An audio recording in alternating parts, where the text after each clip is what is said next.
میرے شوہر نوید کی موت کا دن ایک عام سا دن لگ رہا تھا، لیکن اس دن کی شام نے میری پوری زندگی بدل دی۔ مجھے آج بھی یاد ہے، میں کچن میں کھڑی سالن میں نمک ڈال رہی تھی جب فون کی گھنٹی بجی۔ فون اٹھایا تو دوسری طرف کسی انجان آواز نے صرف اتنا کہا، بی بی، نوید کا ایکسیڈنٹ ہو گیا ہے، جلدی ہسپتال آ جائیں۔ میرے ہاتھ سے چمچ زمین پر گر گیا، میری ٹانگیں کانپنے لگی، دل جیسے سینے میں دھک دھک کرنے لگا ہو۔ لیکن دماغ کو سمجھانے کی کوشش کی، شاید معمولی چوٹ لگی ہو، شاید کچھ زیادہ نہیں ہوا ہوگا۔ جب میں ہسپتال پہنچی تو وہاں ہر چہرہ خاموش تھا۔ مجھے اندر کمرے میں لے جایا گیا جہاں ایک سفید چادر میں لپٹا جسم پڑا تھا، نوید کا جسم۔ وہ میرا نوید نہیں لگ رہا تھا، جیسے وہ وہاں ہو ہی نہیں، جیسے اس کے اندر کی روح کسی اور جہان چلی گئی ہو۔ میں نے اس کا چہرہ چھوا، سرد تھا، بالکل سرد۔ میرے آنسو بے آواز بہنے لگے، کسی کو آواز دینے کی ہمت نہیں تھی۔ میں چپ چاپ کھڑی رہی جیسے وقت تھم گیا ہو۔ بی بی، ہمیں ڈیڈ باڈی لے جانی ہے، آپ دستخط کریں، ایک نرس نے نرم لہجے میں کہا۔ میرے ہاتھ کانپ رہے تھے، دستخط کیے جیسے کسی اور کے کہنے پر، کسی اور کی زندگی پر مہر لگا رہی ہوں۔ نوید کی میت کو گھر لانے کا انتظام خود کرنا پڑا۔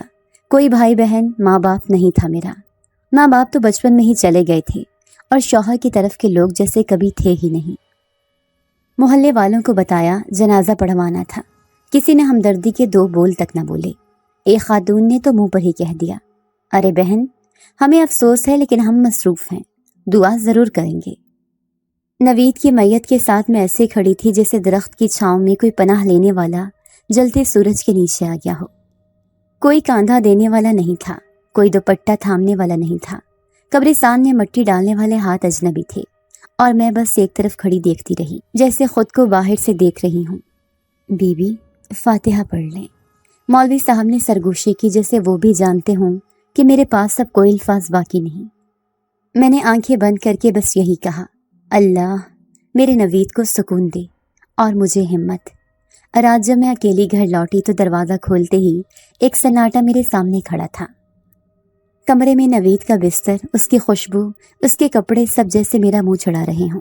میں نے اس کی قمیص کو گلے لگایا اور دیوار سے ٹیک لگا کر بیٹھ گئی۔ رو نہیں رہی تھی، شاید آنکھوں کے آنسو بھی نوید کے ساتھ چلے گئے تھے۔ صبح اٹھی تو کچن سنسان تھا، گیس کے چولہے پر خالی پتیلا رکھا تھا۔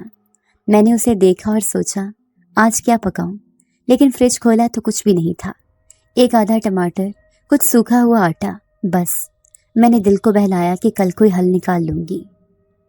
اگلے دن جب سب محلے والے اپنے کاموں پر نکلے، میں دروازے میں بیٹھی سوچتی رہی، اب کیا؟ نوید کی پینشن، کوئی انشورنس، کچھ بھی تو نہیں تھا۔ اس کی کمپنی میں کانٹریکٹ پر کام تھا، کوئی بقایا بھی نہ ملا۔ میں نے اپنی شادی کی البم نکالی، ایک ایک تصویر کو دیکھا، نوید کی ہنسی، اس کی آنکھیں جو کہا کرتی تھیں، میں ہوں نا، فکر نہ کرو۔ میں نے دھیرے سے کہا، اب تم نہیں ہو، اور فکر نے مجھے نگل لیا ہے۔ ایک شام محلے میں ایک عورت نے میرے دروازے پر آ کر کہا، بی بی، ہم نے بہت دکھ دیکھا ہے، لیکن اپنا بوجھ خود اٹھانا پڑتا ہے، خیرات مانگنے نہ آ جانا، بس یہی کہنے آئی ہوں۔ میں نے کچھ نہیں کہا، صرف دروازہ بند کر دیا۔ کمرے میں آ کر میں نے اونچی آواز میں خود سے کہا، نازیہ، اب بس، اب یا تو مر جا یا کچھ کر۔ میرے ذہن میں اچانک جلال کا خیال آیا، نوید کا وہ دوست جو اکثر ہمارے گھر آتا تھا، جو نوید کی ہر بات جانتا تھا، جو ہمیشہ کہتا تھا اگر کبھی ضرورت پڑے تو یاد رکھنا۔ میں نے بہت ہچکچاتے ہوئے اس کا نمبر ڈھونڈا، موبائل پر نمبر سیو تھا، کانپتے ہاتھوں سے ڈائل کیا۔ ہیلو، دوسری طرف اس کی آواز آئی، جلال، میں نازیہ ہوں، نوید کی بیوی۔ نازیہ؟ وہ چونکا، کیا ہوا، سب خیریت؟ میرے حلق سے الفاظ نکلنے میں وقت لگا، پھر میں نے بس اتنا کہا، نوید چلا گیا اور میرے پاس کچھ نہیں بچا۔ خاموشی چھا گئی، پھر اس نے آہستہ سے کہا، کل آفس آ جاؤ، کچھ کام ہے تمہارے لیے۔ فون بند کرتے وقت میں نے نوید کی تصویر کی طرف دیکھا۔ دیکھو نوید، اب تمہارے دوست پر بھروسہ کر رہی ہوں، اگر تم ہوتے تو شاید یہی کہتے، شاید یہی کہتے۔ صبح کا وقت تھا، کمرے میں ہلکی ہلکی روشنی پھیل رہی تھی، مگر میرے دل میں اندھیرا گہرا ہوتا جا رہا تھا۔ نوید کے جانے کو 2 دن گزر چکے تھے، لیکن وقت تھم سا گیا تھا۔ میں اپنے پلنگ کے کنارے بیٹھی ہوئی سوچ رہی تھی، آج دن کیسے گزرے گا، کل شام جلال سے بات ہوئی تھی، اس نے کہا تھا آفس آنا، مگر میں ابھی خود کو تیار محسوس نہیں کر رہی تھی۔ کچن میں جا کر پانی کا گلاس بھرنے لگی تو ہاتھ کپ کپ آ گئے۔ فریج کھولا، ایک انڈا، آدھی چٹنی اور ایک کٹی ہوئی پیاز بچی تھی۔ میں نے خاموشی سے وہ سب دوبارہ فریج میں رکھ دیا۔ جو بچا تھا وہ شاید آج شام تک ہی چل پاتا۔ گیس کا چولہا جلایا، پھر بند کر دیا۔ دروازے پر دستک ہوئی۔ سامنے محلے کی صفیہ باجی کھڑی تھی۔ انہوں نے جھجکتے ہوئے کہا، نازیہ بہن، بس یہ 2 روٹیاں دے رہی ہوں، کل کی بچی ہوئی ہیں، بھوک لگی تو کھا لینا۔ میں نے خاموشی سے لے لی، نہ شکریہ ادا کیا نہ نظر اٹھا کر دیکھا۔ وہ بھی خاموشی سے پلٹ گئی۔ میں جانتی تھی ان کی روٹیاں بھوک نہیں، ہمدردی کے نام پر شرمندگی کا ٹکڑا تھیں۔ دوپہر کو بجلی چلی گئی، پنکھا بند ہوا تو گرمی کی شدت بڑھنے لگی۔ میں نے گیلے کپڑے سے چہرہ صاف کیا اور ٹیبل کے نیچے لیٹ گئی۔ نیند آنکھوں میں نہیں تھی، بس خالی پن تھا۔ شام کو دروازے پر پھر دستک ہوئی۔ اس بار سبزی والا کھڑا تھا۔ بی بی، روز آپ نوید بھائی کے ساتھ آتی تھی، آج کل دکھائی نہیں دیتے، سب خیریت؟ میں نے ہچکچا کر کہا۔ وہ نہیں رہے۔ وہ کچھ دیر خاموش رہا، پھر بولا، اوہ، اللہ مغفرت کرے، کچھ چاہیے ہو تو بتا دینا، ادھار پر دے دوں گا۔ نوید بھائی اچھے انسان تھے۔ میں نے گردن ہلائی۔ اس کے جانے کے بعد میں نے گہری سانس لی۔ احساس ہوا کہ اب نوید کے نام سے بھی کچھ وقت کے لیے سہارا لیا جا سکتا ہے، لیکن یہ سہارا کتنا دیر پا ہوگا؟ لوگ کب تک ہمدردی دکھائیں گے؟ میں نے ایک پرانا بیگ نکالا جس میں کچھ دوائیں، نوید کے کچھ بل اور چند پرانے روپے تھے۔ صرف 350 روپے۔ میں نے دل میں حساب لگایا۔ آٹے کا 1 کلو، تھوڑی چینی، تھوڑا دودھ، شاید ایک دن اور نکال لوں۔ اگلے دن صبح میں نے اپنی پرانی چپل مرمت کروانے کے لیے باہر جانا چاہا۔ گلی کے نکڑ پر جوتے ٹھیک کرنے والا بیٹھا تھا۔ اس نے چپل دیکھی اور کہا، 50 روپے لگیں گے۔ میں نے کہا، 40 لے لو، باقی پھر دے دوں گی۔ وہ بولا، نہیں بہن، مہنگائی بہت ہے۔ میں نے چپ چاپ چپل واپس لی اور واپس آ گئی۔ راستے میں ایک دکان پر بورڈ لگا تھا، گھریلو خواتین کے لیے ہینڈ پیکنگ کا کام دستیاب۔ میں نے نمبر نوٹ کر لیا۔ شام کو کال کی۔ دوسری طرف سے عورت نے کہا، ایک دن میں کم از کم 50 پیکٹ بنانا ہوں گے اور معاوضہ 300 روپے ملے گا۔ میں نے کہا، میں سیکھ لوں گی، کر لوں گی۔ اس نے ہنستے ہوئے کہا، اچھا، پہلے دن آ کے دکھاؤ، پھر دیکھتے ہیں۔ اگلے دن میں اس پتے پر پہنچ گئی۔ وہ جگہ ایک چھوٹا سا کمرہ تھا جہاں 4-5 عورتیں بیٹھ کر ہاتھوں سے پیکنگ کر رہی تھیں۔ میں نے کچھ وقت وہاں گزارا اور شام کو 10 پیکٹ تیار کیے۔ عورت نے کہا، تمہیں سیکھنے میں وقت لگے گا، ابھی کچھ نہیں دے سکتے، کل پھر آنا۔ میں خاموشی سے گھر واپس آئی۔ رات کو جب کھانے کا وقت آیا تو صرف 1 روٹی اور تھوڑا سا اچار بچا تھا۔ میں نے وہ روٹی گرم کی، پانی کے ساتھ کھائی اور پھر پرانے اخبار سے پنکھا جھلنے لگی۔ میں نے خود سے کہا، کل ضرور جلال کے آفس جاؤں گی، یہ سب کچھ اب یوں ہی نہیں چل سکتا۔ میں نے نوید کی تصویر کی طرف دیکھا۔ وہ مسکرا رہا تھا جیسے کہہ رہا ہو، بس تھوڑا اور صبر، سب بہتر ہو جائے گا۔ میں نے آہستہ سے کہا، اگر تمہارا دوست بھی تم جتنا اچھا نکلا تو شاید ہاں کچھ بہتر ہو سکتا ہے۔ صبح کا سورج جیسے روز کی طرح نہیں نکلا تھا، اس میں کوئی روشنی تھی نہ ہی کوئی امید۔ میں چپ چاپ دروازے پر بیٹھی تھی، کھلا آسمان دیکھتے ہوئے، اندر سے خالی پیٹ، باہر سے خالی گلی۔ کل رات میں نے فیصلہ کیا تھا مزید خاموش نہیں بیٹھوں گی۔ جلال کا خیال پھر ذہن میں آیا۔ نوید کی وفات کے بعد صرف ایک بار رابطہ ہوا تھا۔ اس نے کہا تھا آفس آ جاؤ، بات کرتے ہیں۔ اس وقت میں نے خود کو نہایت کمزور محسوس کیا، لیکن اب اس کمزوری سے باہر نکلنا تھا۔ میں نے پرانی چادر نکالی، کپڑے بدلے اور آئینے کے سامنے کھڑی ہو گئی۔ خود کو دیکھ کر ایک لمحے کو رک گئی۔ آنکھوں کے نیچے سیاہ ہلکی، بالوں میں الجھاؤ، چہرے پر مایوسی۔ دل میں آیا، کیا میں ایسی شکل لے کر جلال کے سامنے جاؤں؟ پھر ایک خیال آیا، اب شرم کا وقت نہیں ہے، ضرورت کا وقت ہے۔ رکشہ لینے کے پیسے نہیں تھے، اس لیے پیدل نکل پڑی۔ دھوپ تیز تھی، لیکن راستہ زیادہ لمبا نہیں تھا۔ جلال کا آفس مین روڈ پر ایک کمرشل بلڈنگ میں تھا۔ میں نے وہاں قدم رکھتے ہی اپنے جوتے صاف کیے اور لفٹ کی طرف بڑھی۔ 4تھی منزل پر جا کر دروازہ کھولا تو ایک چھوٹی سی ریسیپشن پر لڑکی بیٹھی تھی۔